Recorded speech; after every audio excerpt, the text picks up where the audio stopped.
그리고 날로 꺼버려도 되겠죠? 날로 꺼버리시. 예. 구원의 방주로 들어가자라는 제목으로 창세기 9장 8절에서 17절 말씀을 가지고 함께 나눠보도록 하겠습니다. 오늘 본문은 6장에서 9장까지의 말씀을 배경으로 하고 있습니다. 참고하시고, 오늘날의 시대를 보면은 꼭 노아의 시대를 본 듯합니다. 언어 폭력이 난무하고 성적인 문제도 부패할 대로 부패되었다는 것이죠. 이러할 때에 우리는 어떠한 태도로 살아야 할까요? 오늘 본문을 통해서 살펴보도록 하겠습니다. 첫째로 은혜를 입은 자가 되자. 은혜를 입은 자가 되자. 6장 1절에서 9절을 보면은 노아 당시 시대는 몹시 부패했던 것을 볼 수가 있습니다. 그것은 하나님의 아들들과 사람의 딸들 사이에 네피림이 태어났다는 것입니다. 혼합주의의 산물입니다. 믿음의 사람들과 믿지 않는 세상 사람들과의 사이에서 태어난 희귀한 사람들이라는 것입니다. 그들은 하나님을 믿는 영적인 사람과 믿지 않는 육신적인 사람들 사이에 태어난 사람들이라는 것입니다. 지금으로 보면은 신앙 생활을 한 것은 같은데 양다리를 걸치고 사는 사람들이라는 것입니다. 좋은 게 좋은 것 아니냐라는 식으로 사는 것입니다. 그들은 누구의 말도 듣지 않는 용사들이라는 것입니다. 그 당시에는 가나안 땅의 원주민인 거인족을 의미한다고도 합니다. 이렇듯 혼합주의의 산물인 희귀족 네피림들은 어느 누구의 말도 듣지 않는다는 것입니다. 심지어 하나님의 말씀도 듣지 않는다는 것입니다. 말씀을 알기는 다 아는데 순종이 없다는 것입니다. 이것이 네피림입니다. 그래서 그들은 자기 마음대로 삽니다. 자기 하고 싶은 대로 삽니다. 내 인생 내 것이다 라고 삽니다. 요즘의 모습 같지 않습니까? 저와 여러분은 어떻습니까? 말씀에 순종하며 사십니까? 내 생각대로 사십니까? 순종하며 살아야 할 줄로 믿습니다. 그러나 그 당시에 노아는 8절에 보면은 그러나 노아는 여호와께 은혜를 입었다. 이렇게 기록하고 있습니다. 그 와중에서도 은혜를 입은 자가 있다는 것입니다. 은혜는 무엇입니까? 나는 자격이 안 되는 데에 위로부터 내려온 은총을 입었다는 것입니다. 예를 들면은 궁중에 아무것도 아닌 시녀가 왕의 총애를 받아 어느 날 왕비가 되는 사건과 비슷합니다. 성은이 망극한 것이죠. 이렇게 노아는 여호와께 은혜를 입은 것입니다. 그 시점이 언제였습니까? 하나님이 사람 만드신 것을 후회하시고 지면에서 쓸어버리겠다고 다짐한 순간 노아에게 은혜로 임했다는 것입니다. 그러므로 우리가 생각해 볼 것은 은혜는 심판 가운데 있을 때 온다는 것입니다. 어려움 가운데 있을 때 온다는 것입니다. 내 힘으로 감당할 수 없을 때 온다는 것입니다. 저와 여러분은 지금 어떤 상태에 있으십니까? 혹시 어려움 가운데 있으시다면 은혜를 강구해야 할 줄로 믿습니다. 그러기 위해서는 기도가 필요할 것입니다.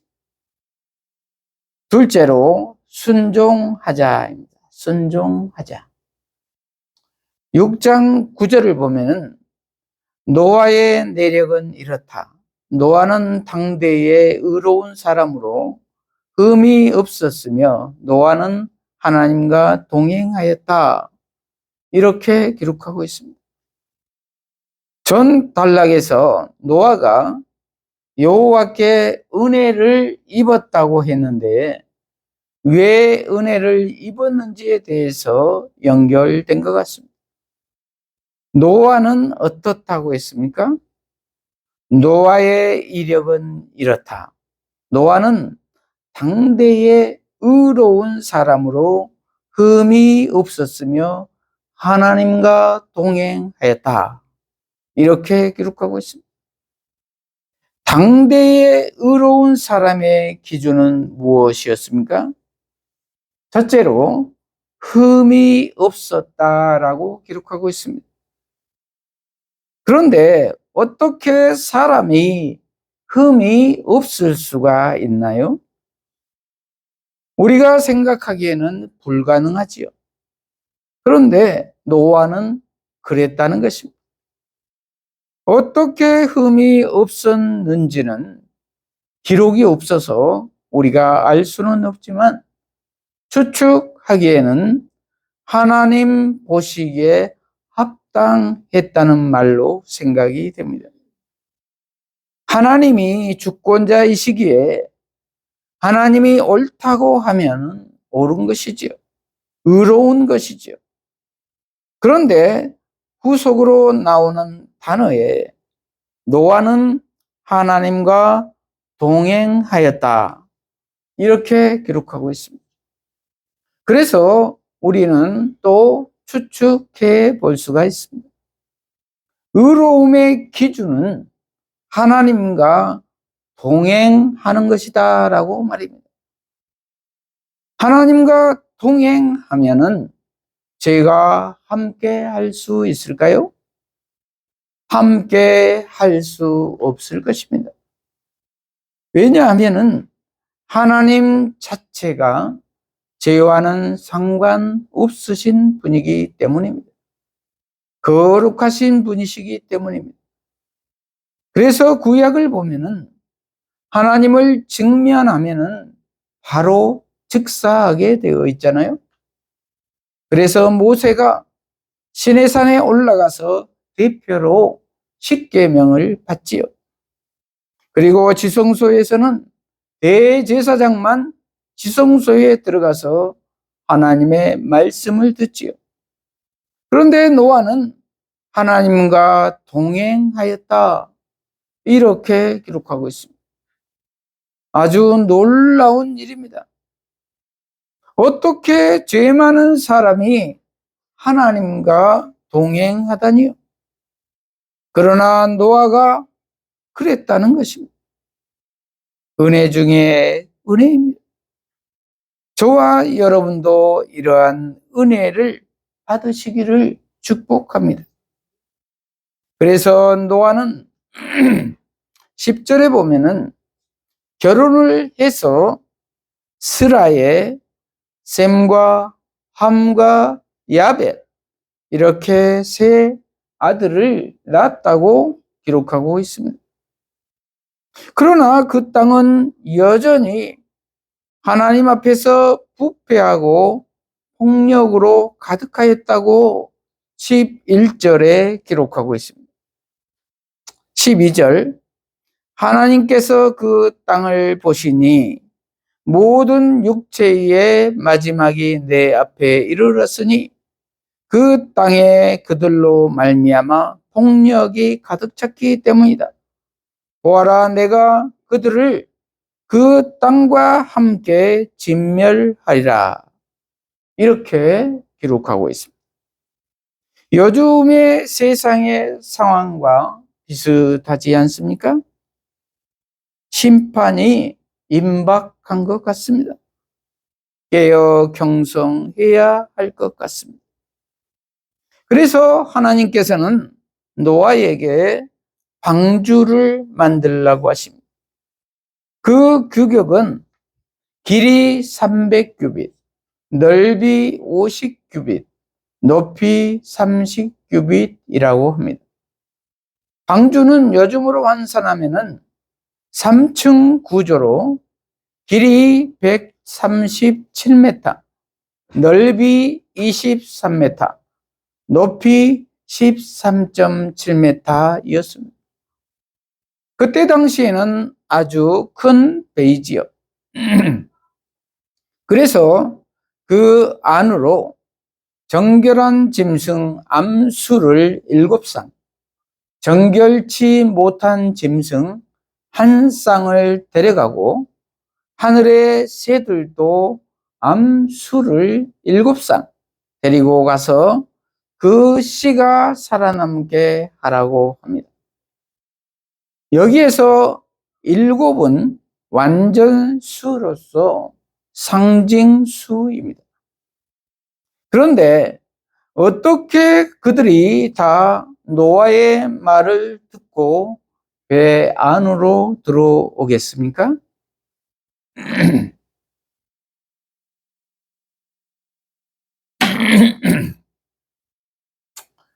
불가능이지요. 그런데 하나님이 하시니 그들이 다 배 안으로 들어온 것입니다.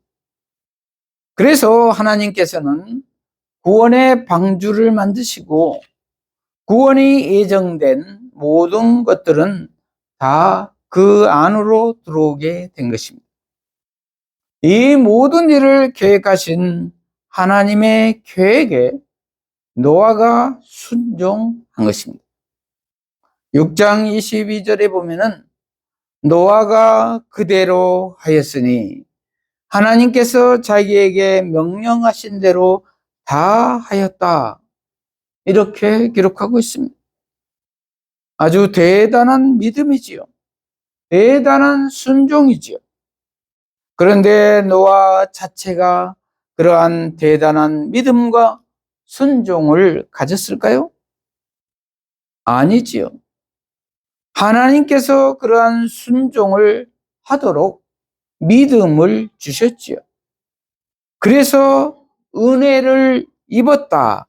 이렇게 말하고 있는 것이죠. 그러므로 우리도 먼저 은혜를 받아야 할 줄로 믿습니다. 그리고 그 주신 은혜에 순종해야 하겠죠. 그리고 드디어 하나님께서 온 지면의 비를 40주야로 내립니다. 궁창 위의 물과 궁창 아래의 물이 다 터져 버렸습니다. 하늘 위의 물과 바다 밑의 물들이 다 터져 쏟아져 나왔다는 것입니다. 그러자 사람을 포함해서 생명이 있는 것들은 다 죽어버렸습니다. 어떻게 살 수가 있겠습니까? 육지의 가장 높은 산도 다 잠겨버렸으니 말입니다. 그리고 오직 노아의 방주만 물 위에 떠 있게 된 것입니다. 아주 처참한 상황입니다. 그런데 전에 땅 위의 사람들은 노아에게 어떻게 대했습니까? 배로 들어오라고 하면은 이 쨍쨍한 대낮에 무슨 비냐? 고웃음치며 비웃고 노아를 미친 사람 취급하였습니다. 저와 여러분은 어떻습니까? 예수 믿으라고 하면은 어떤 생각이 드십니까? 이 좋은 세상에 무슨 동화 같은 이야기 하느냐고 비웃을지도 모릅니다. 그러나 예수님은 우리의 피난처시요 구원의 방주이십니다. 시편 46편 1절은 하나님은 우리의 피난처요 힘이시니 환난 중에 만날 큰 도움이시라, 이렇게 말씀하고 있습니다. 여기에서 하나님은 곧 삼위일체이신 예수님이시지요. 로마서 8장 1절은 그러므로 이제 예수 그리스도 안에 있는 자에게는 결코 정죄함이 없나니, 이렇게 사도 바울은 말하고 있습니다. 예수님이 우리의 심판을 피하는 영적 피난처라는 것이지요. 그리고 베드로전서 3장 20절에서 21절은 노아의 방주에서 물로 말미암아 구원을 얻은 자가 몇 명뿐이니 이 물은 예수 그리스도의 부활로 말미암아 이제 너희를 구원하는 편이라, 이렇게 기록하고 있습니다. 노아의 방주는 예수 그리스도의 예표라는 것이죠. 방주 안에 있던 자만 다 구원을 받았기 때문입니다. 요한복음 10장 9절에서 예수님께서는 내가 문이니 누구든지 나로 말미암아 들어가면 구원을 얻고 라고 말씀하셨습니다. 방주의 문도 하나였듯이 구원의 문도 오직 예수 그리스도 한 분뿐이라는 것입니다. 그러므로 우리는 온전히 말씀에 순종해야 할 줄로 믿습니다.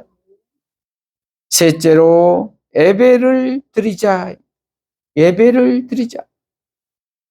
그래서 노아는 이제 비가 그치고 땅에 올라와서 첫 번째로 한 것이 무엇이었습니까?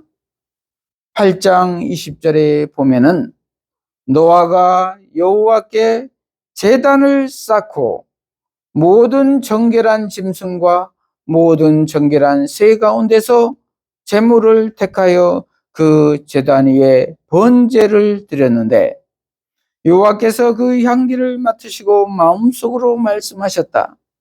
내가 다시는 사람 때문에 땅을 저주하지 않겠다. 사람이 마음으로 의도하는 것이 어려서부터 악하기 때문에 내가 이번에 했던 것처럼 모든 생물을 다시는 멸하지 않겠다. 땅이 있을 동안 심고 거두는 일, 추위와 더위, 여름과 겨울, 그리고 낮과 밤이 그치지 않을 것이다. 이렇게 기록하고 있습니다. 첫 번째로 한 것이 무엇이라고 했습니까? 제단을 쌓았다고 했습니다. 제단을 쌓았다. 그리고 번제를 드렸다고 했습니다. 번제를 드렸다. 무슨 의미입니까? 제단을 쌓고 번제를 드린 것이란 예배를 드리는 것입니다.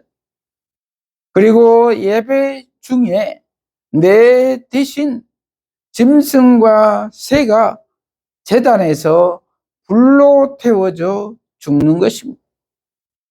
죄가 태워져 죽어야 한다는 것입니다. 태어날 때부터 죄인인 노아가 우리가 죽어야 산다는 고백입니다. 죄에 대해 죽고 하나님과 동행하여 하나님의 의로 살아야 한다는 말입니다. 그 말은 내 안에 예수님이 들어와야 한다는 말입니다. 죄는 고쳐서 쓸 수 있는 것이 아니라는 것입니다. 죄는 죽어야 한다는 것입니다. 왜냐하면 죄의 싹은 사망이기 때문입니다. 그러면 무엇입니까? 의로 다시 태어나야 한다는 말입니다. 거듭나야 한다는 말입니다. 예수 생명으로 다시 태어나야 한다는 말입니다. 그러기 위해서는 반드시 내가 죽는 번제가 있어야 한다는 말입니다. 그러자 여호와께서는 무엇이라고 했습니까? 내가 다시는 사람 때문에 땅을 저주하지 않겠다. 사람이 마음으로 의도하는 것이 어려서부터 악하기 때문에 내가 이번에 했던 것처럼 모든 생물을 다시는 멸하지 않겠다. 땅이 있을 동안 심고 거두는 일, 추위와 더위, 여름과 겨울, 그리고 낮과 밤이 그치지 않을 것이다.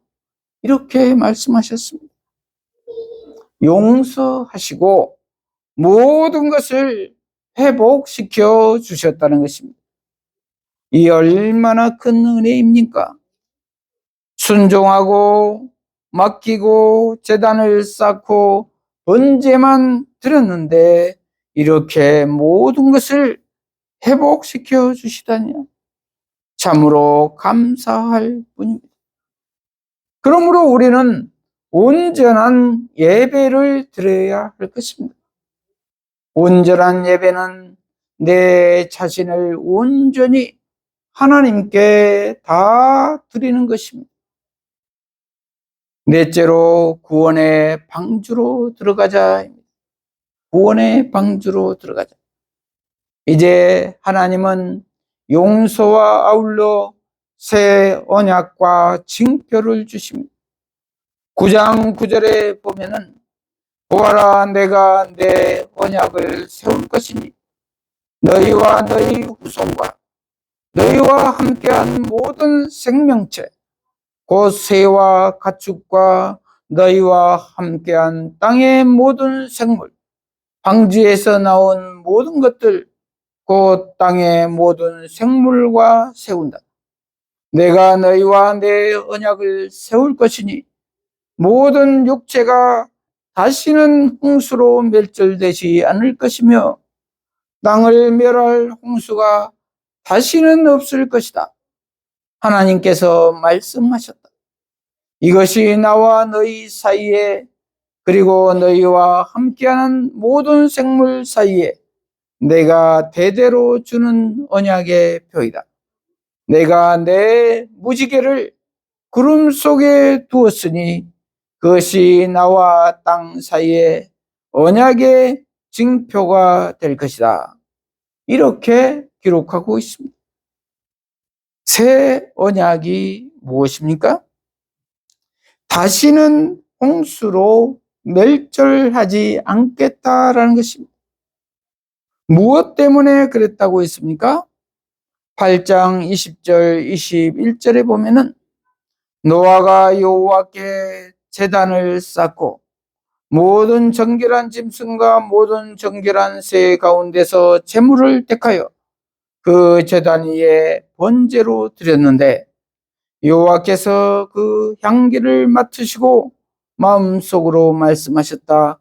내가 다시는 사람 때문에 땅을 저주하지 않겠다. 이렇게 기록하고 있습니다. 제단에서 번제의 향기를 맡으시고 그랬다는 것입니다. 그 향기는 내가 죽는 것입니다. 내 죄가 죽는 것입니다. 내가 죽고 예수가 내 안에 사는 것입니다. 그 향기를 맡으시고 그 예배를 받으시고 하나님이 그렇게 결정하셨다는 것입니다. 그러므로 저와 여러분은 반드시 내가 죽고 예수가 내 안에 사셔야 할 줄로 믿습니다. 그리고 하나님은 그 약속의 징표로 무지개를 구름 속에 두셨다고 했습니다. 이렇듯 무지개는 인간을 안심시키기 위한 표지이면서 동시에 하나님 스스로가 당신의 자비를 기억하시기 위해 세우신 언약의 표입니다. 그리고 하나님은 다시는 물로 세상을 멸하지 않겠다고 약속하시며 심판보다 긍휼이 더 크다는 사실을 선포하십니다. 그러므로 우리는 아무리 어렵더라도 그 너머에 있는 무지개를 바라보며 긍휼의 하나님을 바라보아야 할 줄로 믿습니다. 그리고 구원의 방주이신 예수님을 바라보아야 할 줄로 믿습니다. 말씀을 마무리합니다. 시대가 많이 어렵습니다. 저와 여러분은 구원의 방주에 들어와 계십니까? 그러려면 우리는 먼저 첫째로 은혜를 받아야 합니다. 그러기 위해서는 기도해야 합니다. 둘째로 순종해야 합니다. 성경 말씀대로 살아야 합니다. 셋째로 예배를 드려야 합니다. 번제를 드려야 한다는 말입니다. 내가 죽어야 한다는 말입니다. 넷째로 구원의 방주로 들어가야 합니다. 예수 안에 거해야 한다는 말입니다. 그리고 예수 생명으로 살아야 한다는 말입니다. 이러한 우리 모두가 되어서 구원의 방주에 들어가 영원한 안식을 누리시기를 축복합니다. 기도하십시다. 하나님 아버지, 오늘 구원의 방주에 들어가자라는 제목의 말씀으로 깨닫게 하시니 감사합니다. 우리 모두가 이 혼탁한 세상에 휘둘리지 않고 오직 은혜를 구하며 말씀에 순종하며 내가 죽고 예수로 사는 삶을 살아서 영원한 구원의 방주에 다 들어가서 영원한 안식을 누리게 하여 주시옵소서. 예수님 이름으로 기도합니다. 아멘.